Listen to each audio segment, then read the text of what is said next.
It's Victory Monday in the Motor City, but it certainly doesn't feel like it.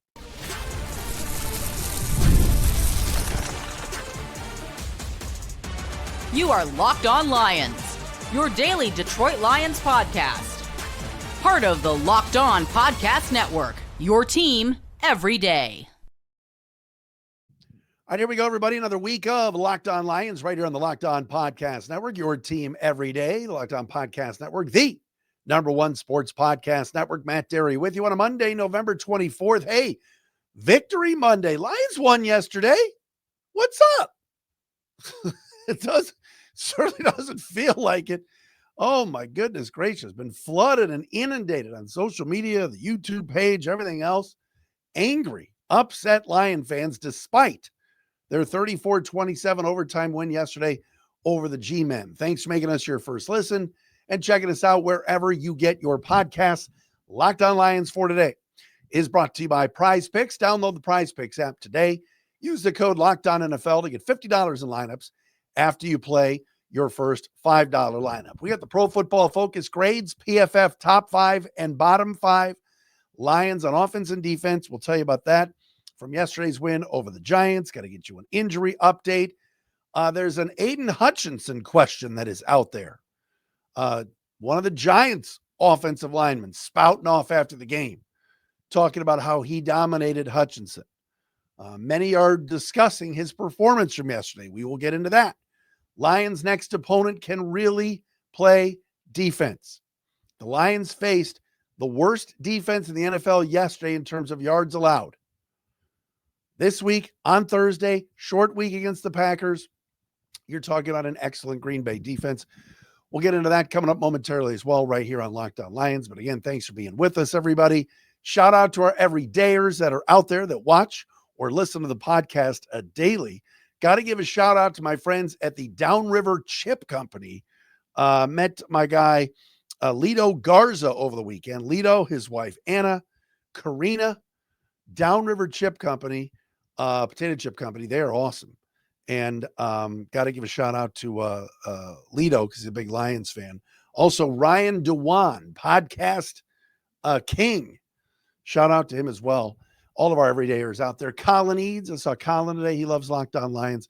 Thanks, everybody, for supporting the show. And thanks again, Jody and Turner Batdorf, the whole crowd and clan. Just amazing, amazing people. The Grand Blanc legends, now Houston legends, for having us at the game and inviting us to the game yesterday. All right. Let's get into it. We're going to talk to Peter Bukowski, Locked On Packers, Wednesday crossover for Thursday. So make a note. Pete Bukowski, host of Locked On Packers, Wednesday. The man you love to hate, Peter Bukowski. Sure, he'll pick the Packers to win on Thursday. All right, so Lions won yesterday. And we talked about it a little bit on the Sunday show, but it was not a good performance. It was not. The Lions did not play well. They didn't. They got bailed out. They got lucky. They couldn't pressure the quarterback. The offensive line has issues. They had 9 penalties. They don't know what they're doing with their timeouts. All right. Everything came to a head yesterday because the team has not been playing well really in the last 4 weeks. And I know they had a gimme in there against the Commanders, but this is an offense, you go back maybe to the Kansas City game on October the 12th. So you look at the Chiefs game, they lost in Kansas City. And look, they're allowed to lose to the Chiefs at Arrowhead. The Colts blew a double-digit fourth quarter lead yesterday at Arrowhead. After that, they had the Monday nighter against the Bucs, which turned out to be a great game by the defense. The offense had its struggles, but the defense overachieved in that game and they won. Still a win. The Vikings game at home was a disaster. They let J.J. McCarthy cook them, and J.J. McCarthy, or as he's known in Minnesota, nine can't play.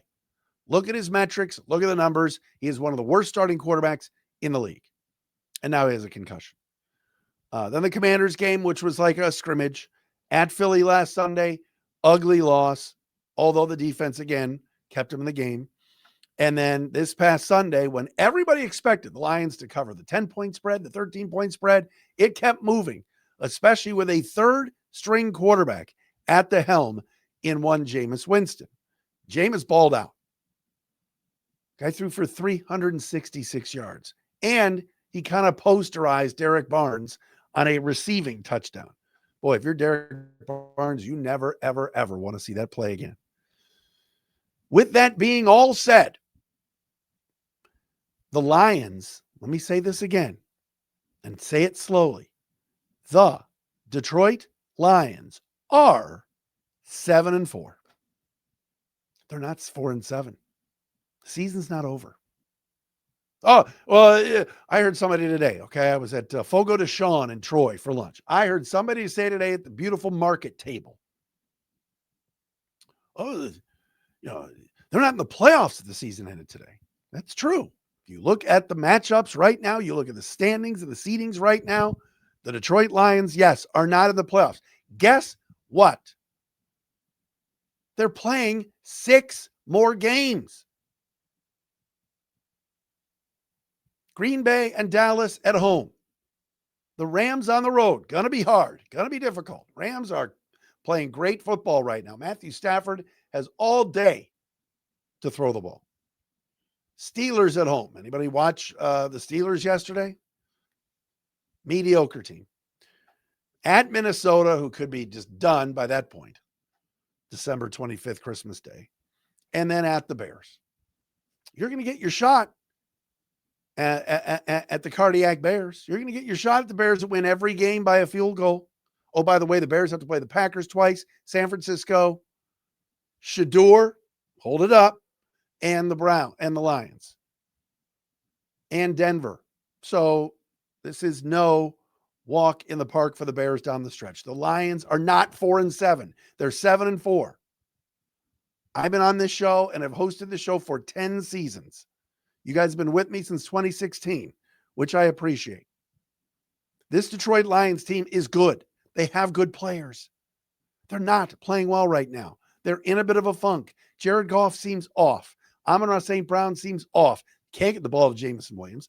Isaac Tesla was a 3rd-round pick that does nothing. And they traded a lot of draft capital for him. But this idea of Brad Holmes should be on the hot seat. What? Defense sucks. What? Oh, we look bad. The season's over. No, it's not. I understand fans is short for fanatics. I know we've been spoiled the last few years. We had a 12-win team that was 30 minutes from the Super Bowl 2 years ago. 30 minutes. It was right there. I'm not even going to play that card. Put the card back in the deck. We had a team that won 15 games last year. What did I tell you before the season? They're not winning 15 again. The schedule's too difficult. Things have to go your way. Last year's team had Frank Ragnow at center. They don't have him anymore. He retired. Do I want to rip a little bit on the front office for not replacing him? Sure. Yes, absolutely. Do I still want to wonder why the opposite edge rusher spot to Aidan Hutchinson remains a concern? Yes, it does. Jameis Winston could have ordered breakfast, lunch, and dinner in the pocket last night and waited for it. That was some room service time for him to throw all day yesterday. Unacceptable. You know you got to pressure him. The one time they did, the 2 times they did pressure Jameis Winston in times that I can recall. Interception, sack. I'm not giving up on this team. I'm not telling you the season's over. They're not 4-7. They're 7-4. I'm also not going to tell you, oh yeah, they look good. They don't. They're struggling right now. They don't look good. Still haven't lost 2 games in a row since 2022. Now they got to go on a little bit of a run here. How about a win streak? They've gone since since Cincinnati. Keep looking over here. Let me bring this. So Cincinnati. So they've gone win, loss, win, loss, win, loss, win. Over their last 1, 2, 3, 4, 5, 6, 7 games. Last 2-game win streak was Browns and Bengals. Those 2 teams are terrible. They got to clean up these mistakes. They've got to play complementary football. The secondary has to know where the ball is. Go back and watch Brian Branch yesterday, not knowing where the ball was a few times. They got to get pressure on the quarterback. If Jordan Love has the time to throw Thursday that he had in week 1, they're going to lose again. But let's put 2 wins together here for the first time since October 5th and go on a little bit of a run here. It's there. They can do it. They got to clean some of this stuff up. And, Dan Orlovsky said today on ESPN, this team, as it's constructed on the offensive line, is not good enough to win a Super Bowl. I don't know what changes you want to make there. There's not a lot of depth there. All right. Are you calling for Tristan Colon, who was on the street for the season? Hey, maybe we can get Manu back. Womp, womp. He might be right about that whole line, but you know what? This is where Hank Fraley gets to earn his money. They've got to start playing better. There were games these guys did play pretty well. Frank Ragnow's not coming out of retirement. But I also think there's so much talent here that if they get it together, they can go on a run. Rams are good. Seahawks are good. I'm not shivering in my boots over the Bears, who win every game by 2 or 3 points, who faced Mason Rudolph yesterday and nearly lost. Just throwing that out there. All right, what did Pro Football Focus think of the Lions' individual performances from yesterday? We do this every Monday. We'll do it coming up next.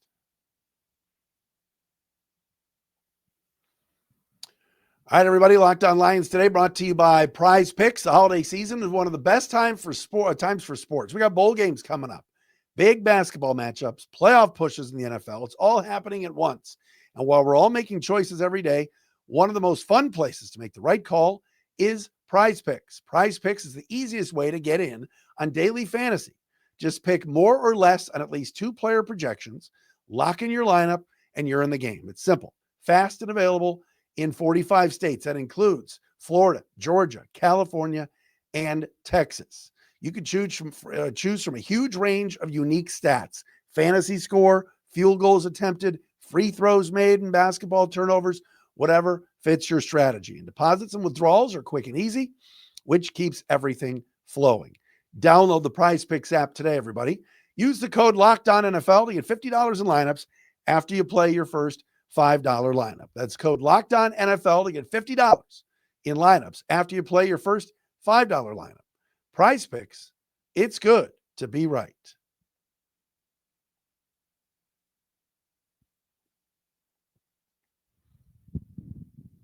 Got to give a shout out to the voice of the Lions on the radio side, Dan Miller. That was tough sledding for Dan yesterday as the screaming was taking place. If you heard the highlights of some of Dan's big calls, including the Jahmyr Gibbs touchdown run in overtime, you'll know what I'm talking about. Dan, welcome back. Matt Dery with you, Locked On Lions, Locked On Podcast Network, the #1 sports podcast network. Crossover Thursday on a Wednesday with Peter Bukowski, the host of Locked On Packers. Detroit is a 2.5-point favorite, according to our friends at FanDuel, in this game against Green Bay. Lions, of course, 7-4. Packers come in 7-3-1. Had a pretty easy time of it against the Vikings this past weekend in their 23-6 win over 9 and the Vikings. All right, it is time for the Pro Football Focus, the PFF grades we always give you on Mondays. Top 5 and bottom 5 Lion performers from the last game. Lions beat the Giants yesterday in overtime. Let's start with the bottom 5 on defense. Who struggled the most on Detroit, according to Pro Football Focus? A Gaines Media poster boy, Alex Anzalone, comes in 5th lowest grade at a 53.7. Derek Barnes, 4th lowest on the defense, 52.9. DJ Reed, 52.7. Amik Robertson, my guy, 50.6. Struggled a little bit yesterday. And Brian Branch, who I told you didn't have his best game, 43.1. No word today, and it's Monday at 5:15. Haven't seen anything yet about a Brian Branch possible suspension, as again, he was assessed a personal foul penalty yesterday for a helmet-to-helmet. As far as on the defense, top 5 performers, 5th highest graded Lion from yesterday, we've got a tie between Roy Lopez and Tyler Lacey, each coming in at a 73.6. Roy Lopez, baby. He's here. He's there. He's every effing where. Love me some Roy Lopez. Thomas Harper comes in 3rd, 75.1, at a big interception yesterday. Aleem McNeil, really?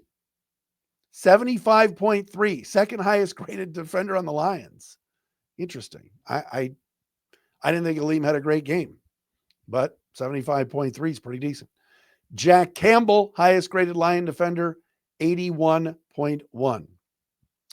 Those are your top and bottom defenders.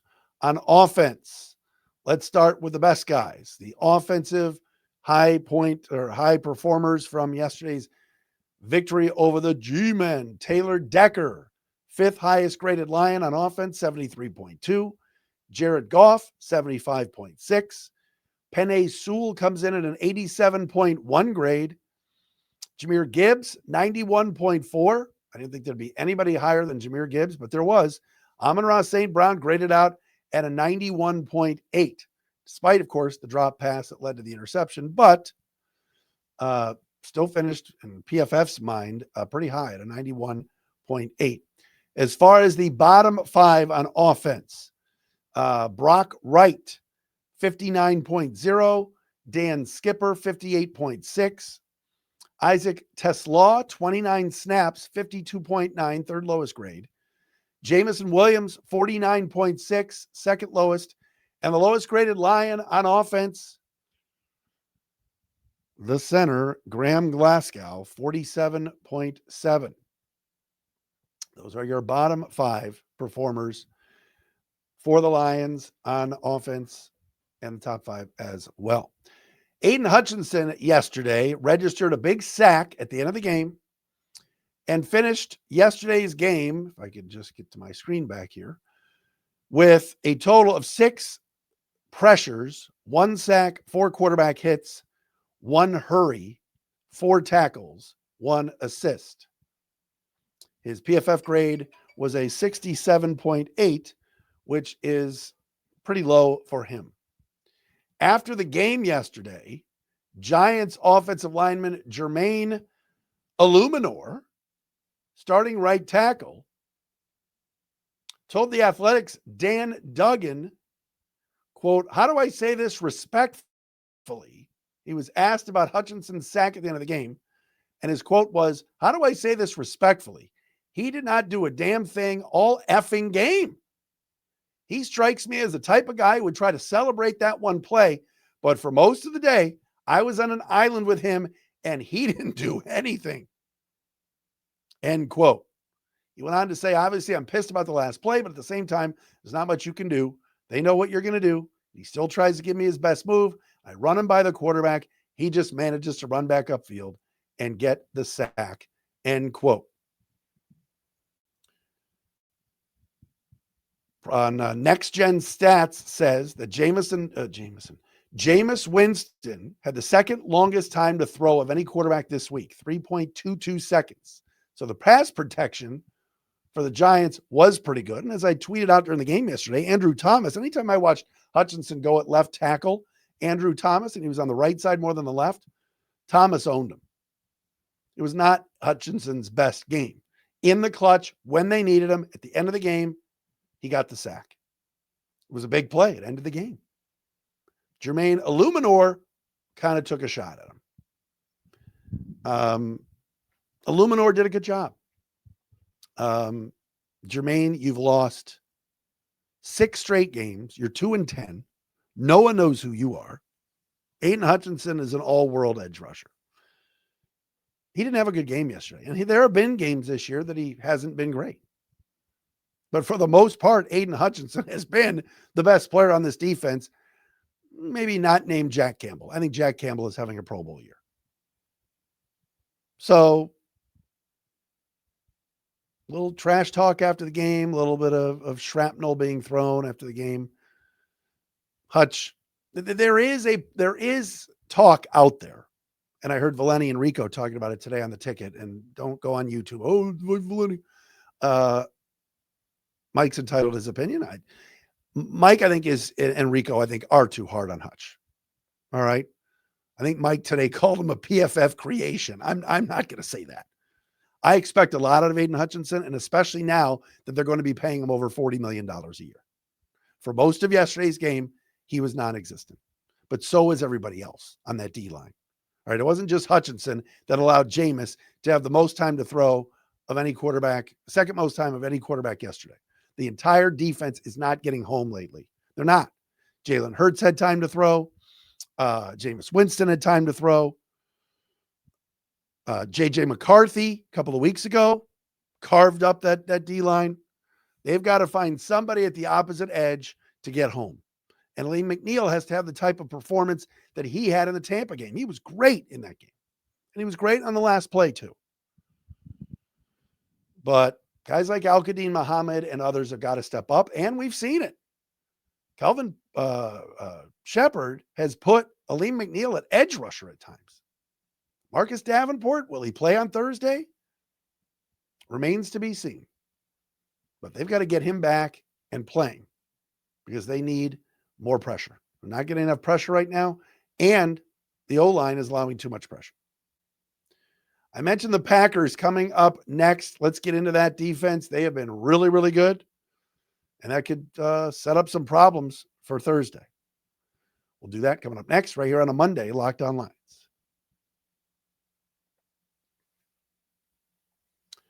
And Locked On Lions today brought to you by the Game Time app. NFL season is back, and honestly, there's nothing better than being in the stadium surrounded by fans cheering on your team. Who wants to go to Thanksgiving? All right? You want to go, you got to get your tickets at Game Time. Let's be honest, getting tickets is a hassle. Between queues, login screens, prices jumping at checkout, it is frustrating. That's why I use Game Time, the app that gives the advantage back to fans. Game Time is fast, easy, and backed by the Game Time guarantee. You'll always get 100% authentic tickets delivered on time and at the best price. Plus, all fees are included. So the price you see is the price you pay. All right? The app makes everything super simple. You can see the exact view from your seat when you buy. I love that. That's my favorite part about the app. Download the Game Time app today. Create an account. Use the code LOCKEDONNFL for $20 off your first purchase. Terms apply. Again, that's promo code LOCKEDON NFL for $20 off. Swipe, tap, ticket, go. Download Game Time today.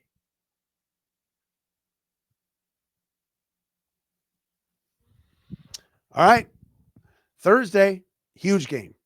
Massive game for the Lions. The last thing this team wants to do is get swept by the Packers. And Green Bay is not perfect by any stretch of the imagination. I think Jordan Love yesterday had like 6 fantasy points. Everybody complaining about Jordan Love. That Packer offense, while banged up, and guys have been out, and Tucker Kraft, their tight end, who torched the Lions in week 1, is out for the year. They still have dangerous players. They still have a good team. And their defense is really balling out. You want to talk about a young group that, of course, has Micah Parsons and all of those guys. Rashawn Gary, they're playing at a high level. As far as yards per game allowed, the Packers are 4th in the league. Only Houston, Cleveland, and Denver are better. As far as points per game allowed, the Packers are 5th in the league. Only the Rams, Texans, Broncos, Chiefs, and Chiefs are better. Packers are 5th. They're allowing just 18.4 points per game. Lions are currently averaging 22 a game, which is 11th best in the NFL. So this could be a low-scoring game. But what the Packers are finding a way to do pretty much the last 2 weeks with wins over the Giants and the Vikings, who they should beat, is they're doing enough to win. They're doing enough to get it done. And Micah Parsons has added a lot to the team. We saw it in week 1. I know it was nauseating for all of us with Burkhardt and Brady just fawning over Micah the whole game. But he's a difference maker. And you have to believe that coming up this weekend, you're going to see Micah Parsons lined up sometime standing over the center. And the Lions have got to communicate, something they didn't do in week 1, point out who is where, and make sure they're sliding protections and blocking. Blocking, number 1. They've got to get that done, because if Jared Goff is under pressure in this game on Thursday, it's going to be a long day. And I'm well aware the last 2 weeks, the Packers have faced J.J. McCarthy and Jameis Winston. All right, Jared Goff is better than both of them. The Lions have some revenge on their minds. They also know, man, we did not play very well. We played poorly. We twice trailed the freaking Giants, the 2-win Giants, by 10 points, twice, 10-0 and 27-17. Actually, I think it was also 17-7 at one point too. The Lions have got to clean some of this up. But Green Bay, they got guys running all over the field. Bullard, Walker, they got a lot of speed. And they're going to do one thing. They're going to try to neutralize Jahmyr Gibbs. And they're going to make the Goff, Jameson Williams. I'm calling this right now. Goff and JMO have got to get on the same page this week, because that's the guy that I think the Packers, with their speed and how they run backs down, are going to try to take Jahmyr Gibbs away. I think they also know that St. Brown is just so reliable. The guy that I think is going to see single coverage in this game, the guy that I think is going to get opportunities to do his thing, is JMO. We know that yesterday, Jameson Williams had one big play that was called back because of a Glasgow penalty, legal man downfield. But I think there are going to be some opportunities on Thursday afternoon, 1 o'clock at Ford Field, for Jameson Williams to flex, to dance. So let's keep an eye on that. We're back again tomorrow with a Tuesday edition of Locked On Lions, Wednesday crossover with Peter Bukowski. This has been the Locked On Podcast Network, the #1 sports podcast network. Lions are 7-4, not 4-7. I'll say it again.